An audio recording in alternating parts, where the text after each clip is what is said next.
Hello, my name's Sophie Wright. I'm a professional chef and food writer, as well as the Easy Cheesy Chef Ambassador.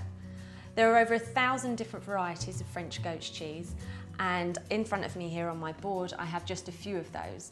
They range in all different shapes and sizes, from a large log to a smaller log that's been matured in ash, to a pyramid shape, to a bigger pyramid, to ones that are slightly more matured and have a stronger flavour and texture. You can get really lovely soft cheeses, or ones that are more crumbly inside because they are slightly older and they've been matured. So it's really down to your taste.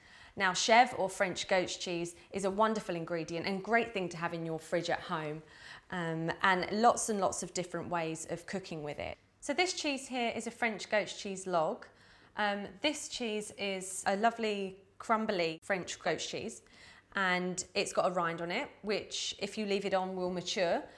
You can eat the rind and it's very tasty, but I tend to just use the flesh of the cheese, which is very crumbly and has a very smooth finish. It's great in sauces, and that's one of the recipes that I've created for you, with cauliflower cheese, which is beautiful. You can also crumble it on top of pizzas, have it in sandwiches or crumbled over salads. It's also lovely just sliced like this on a tray and grilled.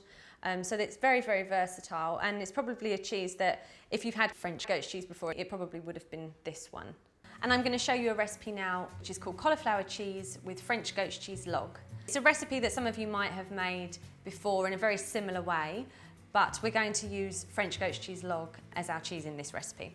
So I'll just take you through the ingredients. I've got a cauliflower, just a medium-sized cauliflower, a pint of milk or 600 mils of milk. I've got 25 grams of flour, 25 grams of butter, 150 grams of French goat's cheese log, 1 egg, of which we're just going to use the yolk, a couple of tablespoons of breadcrumbs just to sprinkle on top, teaspoon of Dijon mustard, and some nutmeg. Right, so the first stage of this recipe, we have to cook our cauliflower. We're just going to use the tip of your knife and then just break them off. Just drop them into your boiling water, and don't put a lid on top, just leave it to boil for 12 minutes or so, and then when it's cooked we'll drain it and I'll show you how to make our sauce. So while your cauliflower is cooking, you can make your cheese sauce. So just in a saucepan, put it on a low heat, and we need to make a basic roux, which is flour, butter and milk. So 25 grams of butter into your pan. Now it's really important that this butter melts before we add in our flour. So I've used 25 grams of butter here, so I'll again use 25 grams of flour. Okay, so now the butter's starting to bubble, you can put in our flour and stir it as quickly as you can until you make a paste. Now the paste is the base of your sauce. This is what's going to make your cheese sauce nice and thick. I'm happy with that now. So the trick is always add cold milk to a hot roux or hot milk to a cold roux. Never add hot milk to this because it will go lumpy. So make a paste like that, give it a good mix, and as it starts to bubble, the bubbles will knock out all of those lumps. Right, and now in with our last bit of milk, and then ideally you'd like to let that just simmer 8 to 10 minutes. Right, as that's simmering, let's just check our cauliflower. Just take a little knife and make sure that it's nice and tender, which this is. At this stage we can start to add the other ingredients into our cheese sauce. Most importantly, we've got our French goat's cheese log.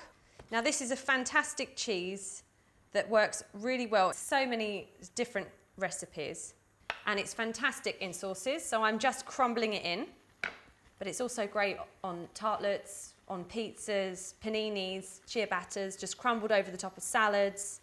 Now at this stage you really might want to switch to a whisk just to make sure that it's all nice and smooth.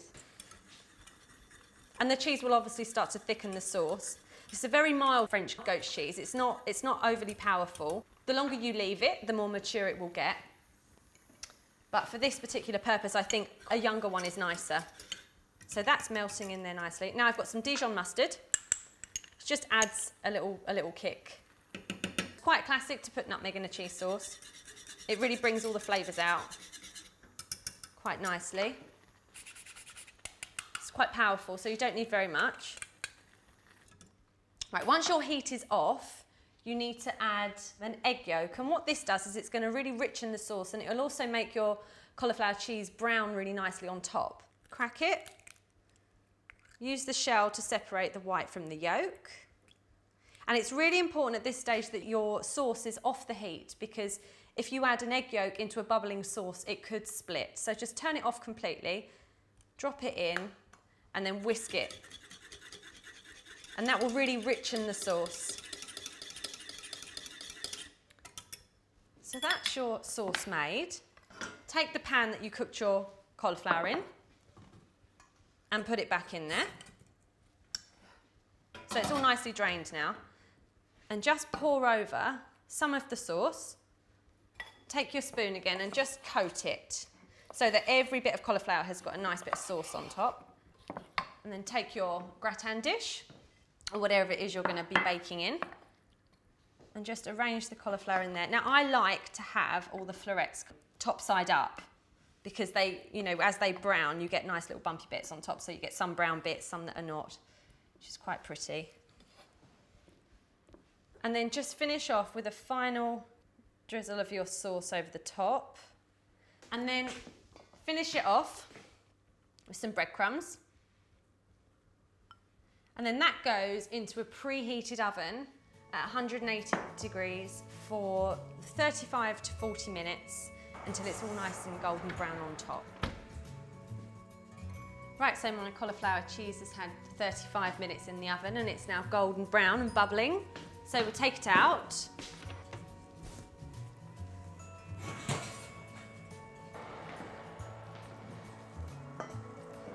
So I'd serve that with a roast dinner, I suppose, if you like, or just a nice bit of fish. Put it on the table like so and enjoy.